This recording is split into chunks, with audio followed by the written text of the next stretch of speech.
617-830-4750 is the number. Let's go to who is going to be our last caller today from the 248 area code. Caller, what is your name and where are you calling from?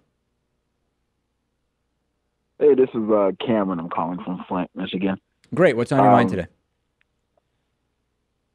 Hey, I'm really just reaching out because I've spent a lot of time trying to look at this the American Health Care Act, and I really just don't understand what their end game is, and I'm just interested in what you think, because it's like they're walking up to a base, swinging a bat, and just walking away. It's like I don't really know what you're looking to accomplish. It's like they just threw a bunch of stuff. Like I would have just faked it. Like I would have just did something that required the 60 votes, said we tried for 48 years, and walk away.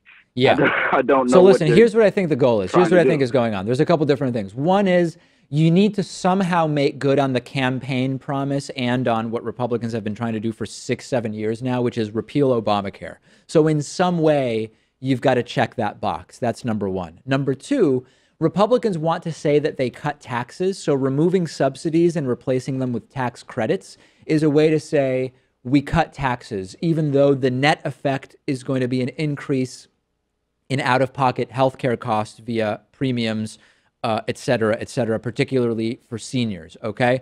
And then obviously, in addition to this, you want to give insurance companies, big corporations, more power. And I've been critical of the Affordable Care Act because it gave 20 million or more than 20 million new customers to for-profit insurance companies and further locked us into that paradigm. But that's another aspect of what would happen with the American Health Care Act, which is more money and more decision-making power and freedom, lack of regulation to insurance companies, and also take down government structures. When you shrink Medicare and Medicaid in any way, the number of people on it, the benefits, whatever, you're pushing this sort of amorphous notion of smaller government. So I think these are some of the different priorities with the AHA. Different Republicans have different priorities in terms of what's most important to them, but that's part of the big picture of what's going on here. I will say that I would hope that that the American people and including Trump supporters would actually take the time to understand what's in the bill, understand exactly what it is. That'd be nice.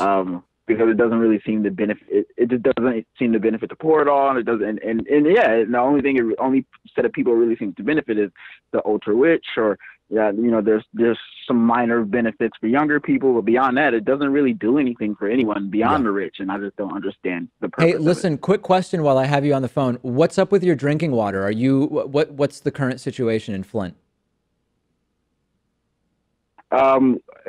It's a situation there's a whole pot of confusion, in all honesty, among most of the residents in Flint, and it's mainly because there's these conflicting media reports about what actually is in the water and what's safe to do with it. For a long time, they even talked about how it's okay to bathe in it, but now we're understanding because of some other chemicals involved in the water that might not be a good idea. Yeah.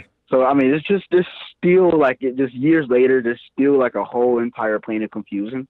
And though there has been a very, very, very tiny amount of progress made, this city is pretty exhausted. Yeah. Yeah.